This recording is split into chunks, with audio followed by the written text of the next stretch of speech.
In a huge open world like Night City, you need a chill ride to get around fast.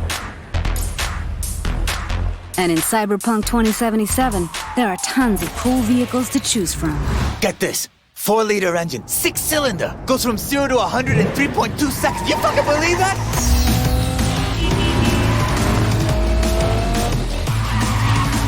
We've crafted every car and motorbike with amazing attention to detail. On the chassis, the body, not to mention the interiors. You can expect every one not only to look unique, but to deliver a unique driving experience. All right, show me what you got. Don't expect advanced tech or luxurious materials here. Nuh-uh. Yeah, it's not the size that counts, I guess. This class is mostly utility vehicles and low-end clunkers made for every pocket. Hold on. It's a wreck. Uh-huh, my damn wreck. Well, definitely no guy or girl magnet. If you need to impress, look to this class alone. I'm putting my ride on the line. Either you match it in cash, or you can forget about the fight. With these wheels, no expense has been spared, no frill ignored. Their plush interiors decked out in all the latest tech, while you get to sit back and enjoy the ride. Masterful engineering and practical design. Trucks and tanks for when you need power and brute force. Hell of a machine. Meet Beast, my pride and joy. And these monsters are literally unstoppable. These are for chooms who love the smell of exhaust and the roar of street wildlife. Their powerful engines and exchangeable parts make them perfect for tuning. Come on! I want to smell that choo-choo burn! Whether it's street racing, running from the NCPD, or just showing off in the streets, with these high-powered beasts, you will have only respect. Oh yeah, like that! If you need speed and armor, the Hypercar class is for you. It means precise bodywork, built-in LiDAR arrays, and really expensive materials. Imagine you're sitting on a pile of eddies. Probably less than 1,000 people in the world can afford to air indict. Not your typical urban vehicle. They will take you places you never dreamed you'd go. Oh, and original vehicles are not all you'll find in 2077. We also found room on our roster for some true automotive icons. Floor it, V.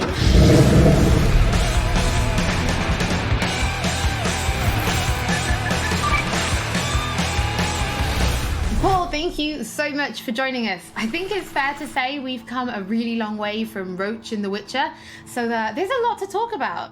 Yep, there's a lot to talk about. What do you want to talk about? Well, let's start with the various classes of different cars, because in the video we saw there were things like economy and luxury vehicles. But can you tell us a bit more about their kind of design philosophy? What does each kind of class offer when people are driving them around Night City? Absolutely. Depending on the variation of the car that you're either buying or stealing, depending on your flavor, you'll notice that they don't just look different, but they'll also drive different and feel different. If you're buying or stealing a nice fancy looking sports color version of a car, you'll notice that it drives, faster, sounds a little bit more punchy and sporty than, for example, a junkier version of that same car. It can have solar panels tied to the roof or some other pipes that are hot wiring some other, cyberpunk components in your car. And if it looks cheap, it probably drives cheap too. So it seems that not only do the cars look good on the outside, but there's an awful lot of detail on the inside as well. Things like the dashboard. So can you tell us more about that? Because I know if you find a Quadra Type 66 in the city, it's going to look totally different from the Quadra Type 66 that the gangs are driving out in the Badlands, both outside and inside. Yep, definitely. If you're about to steal a very nice high-end car, for example, when you get in, you'll see the dashboard light up nicely, you'll see your dial indicators revving a little bit, but that may not exist for a junk version at all. It may have the dashboard ripped out completely. No matter what your flavor is, you'll find something that suits your needs. So what about racing then? Will there be racing? Because I know people have been asking. Yes, we're absolutely going to have several races in the game. Different locations, if you know you're going to be driving in the Badlands. Maybe bring a Nomad car, because it's just built to driving in the Badlands. But if you know you're going to be racing in Night City, just bring the hottest wheels you've got, because you're going to need all the power you can get. So in the video, we did mention there was space for a true automotive icon. Do you want to reveal what that actually is? Of course. The car in question here is Johnny Silverhand's car. And Johnny Silverhand is, well, he's a big rocker boy and he needs some wheels to match.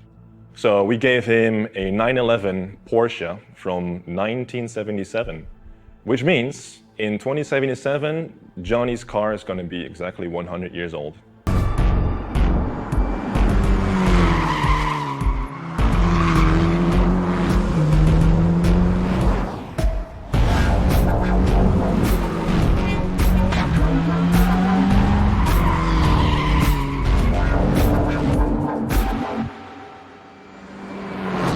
We started with the visuals, and then we wanted to attach a proper sound to the visuals so that you have like a nice feeling or a nice vibe of the complete car. And then we moved on to organizing the whole thing. Early on, we made the decision that we are going to record on the racetracks, and then we are going to record cars in movement. We started cooperation with Tomek Czopik, who is like very, very well-known racing driver in Poland. That's really a nice sensation when you're driving with a racing driver and then he pushes the car to the limits. Like you can feel the G's with the braking and tight cornering, and you can feel the car actually like bending the laws of physics.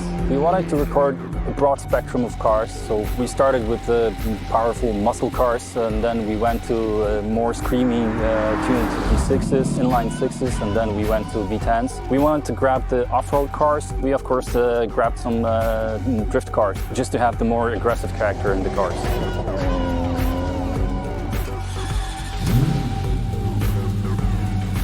We had to assemble a sound group or a sound team that would make the placing of the mics process very, very fast, because we had plenty of cars to do in a short time span.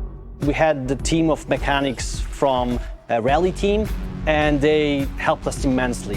What they've done, they allowed us to put the microphones into places that we wouldn't be able to access differently. Putting a mic right into the car, they helped us to locate the places that are best. Usually place 3 microphones in the engine bay, 3 microphones in the exhaust, and 2 microphones in the car. Cars are very, very complex in terms of sound, and it's very difficult to get all the necessary components that you have to make it sound believable. But we were trying to look for something that would give us the character of the engine.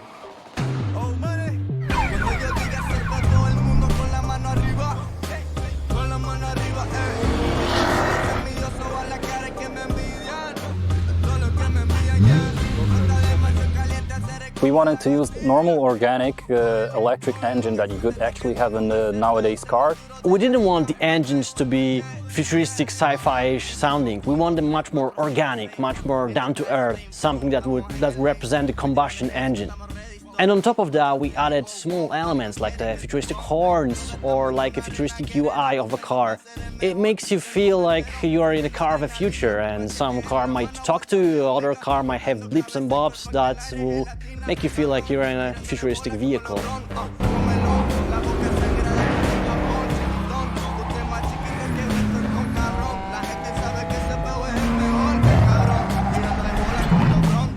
We wanted to be very, very close to what Mike set up in the lore, and early on we decided to record Johnny's original car, which is the Porsche 911 930 from 1977. We recorded on dyno in control environment in a chamber. We could put Mike in very different places. Porsche 930 that we recorded is the only car really that will be really sounding like the real car in the real world.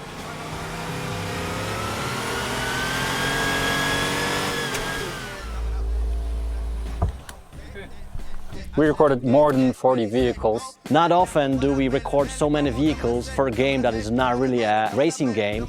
Truth being told, this was the hardest part in my sound career, and I'm very, very proud of what we achieved with the sound team. This was something that we didn't do before, so creating the designs, creating the technology behind how the sound behaves, that's the best thing actually I ever did in my sound career.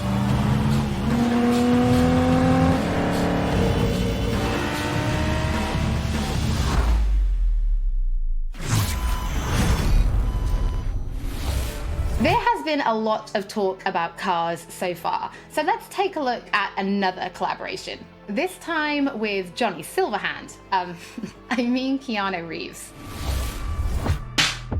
The smell. The travel. Yeah. Journey. Freedom. No, you know, it's not like deeper. Deep.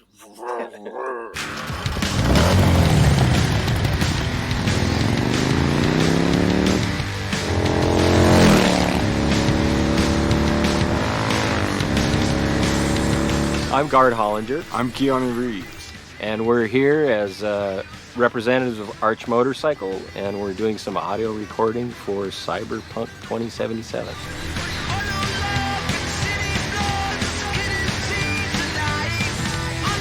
Arch Motorcycle is a custom production motorcycle company.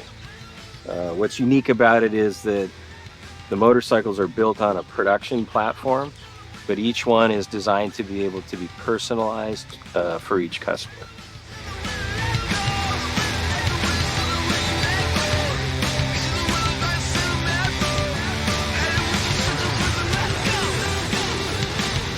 When CD Projekt Red approached me about doing Cyberpunk 2077, they also spoke about integrating. They were fans of, or I guess people who worked at the company were fans of Arch Motorcycle, and so they broached the idea of creating kind of specialized Cyberpunk 2077 version of the Arch Motorcycle. And I thought that was a very fine idea.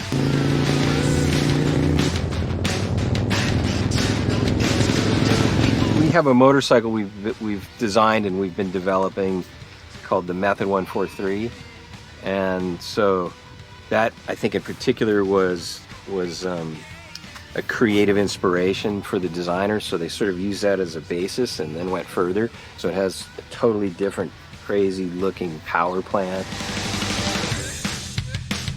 We did a little customization. It's good. I like it. Today we're capturing sounds, getting some actual sounds of a power plant, drivetrain, and characteristics of the motorcycle, which I'm sure they will, have play with and stuff, but the source will be pure.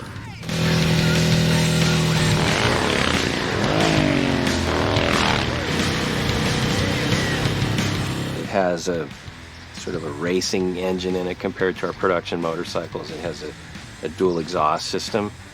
And it sounds pretty... Sounds good.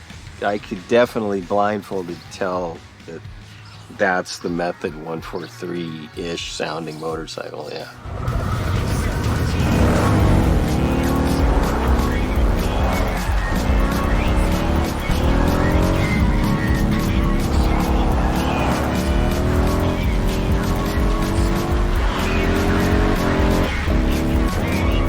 Nature of the role-playing aspect of the game, I think it'll be cool, to be on a bike and hearing that, going through the city streets and getting into the madness and mayhem.